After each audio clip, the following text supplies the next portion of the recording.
வணக்கம். நீங்கள் பார்க்குறது ராமேஸ்வரத்தில் கடலுக்குள்ளே இருக்கிறேன்.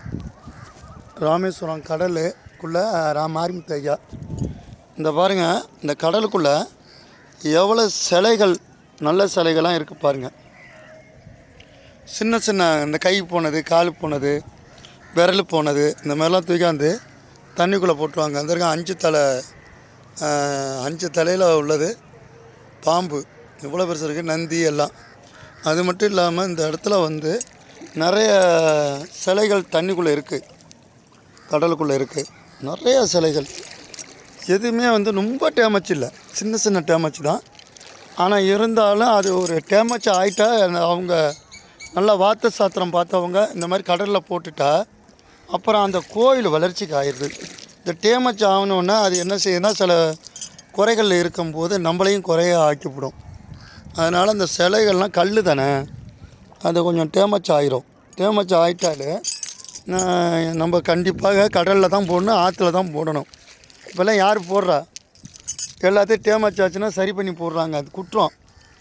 செய்யும் போதே விரல் போச்சு, கை போச்சுன்னா அதில் ஒரு குறை இருந்துக்கிட்டே இருக்கும். அதனால தான் நான் என்ன சொல்கிறேன்னா, இந்த பாருங்க, இந்த நந்தி இருக்குல்ல, இந்த நந்தி நல்லா தான் இருக்குது. நந்தி நல்லா இருக்குது. இங்கே பாருங்க, நந்தி நல்லா இருக்குது. இதில் என்ன விஷயம்னா, காது போச்சு. காது 2 காது உடைஞ்சி போச்சு. நந்தி நல்லா இருக்குது, ஃபினிஷிங்காக இருக்குது. இந்த மாதிரி ஒரு குறையாக இருக்கும். இங்கே கல்லிலே என்னென்ன கல், எப்படி வடிவமான கல்லெல்லாம் இருக்குது.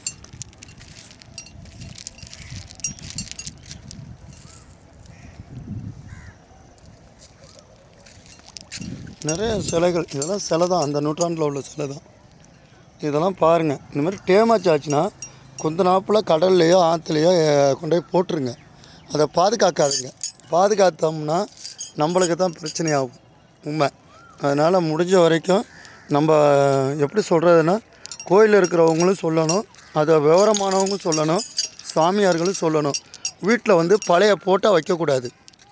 வருஷம் ஃபோட்டோவை மாற்றிக்கிட்டே இருக்கணும். அப்போ தான் ஃபோட்டோவை வச்சு கும்பிடும்போது நம்மளுக்கு புதுமையான ஒரு வழி கிடைக்கும். அதே ஃபோட்டோவை அவங்க காலகாலமாக வச்சு கும்பிட்டுக்கிட்டு இருந்தோம்னா நம்ம பிரச்சனை தீராது. ஃபோட்டோவை மாற்றுங்க. சிலைகள் ஏதாச்சும் டேமேஜ் ஆச்சுன்னா ஆற்றுலையோ எங்கேயோ கொண்டு போட்டுருங்க. எல்லாமே நல்லபடியாகும், சரியாகும், உண்மை. அதனால் மாரிமுத்து ஐயா ராமேஸ்வரத்துலேருந்து போடுறேன் உங்களுக்கு பதிவு.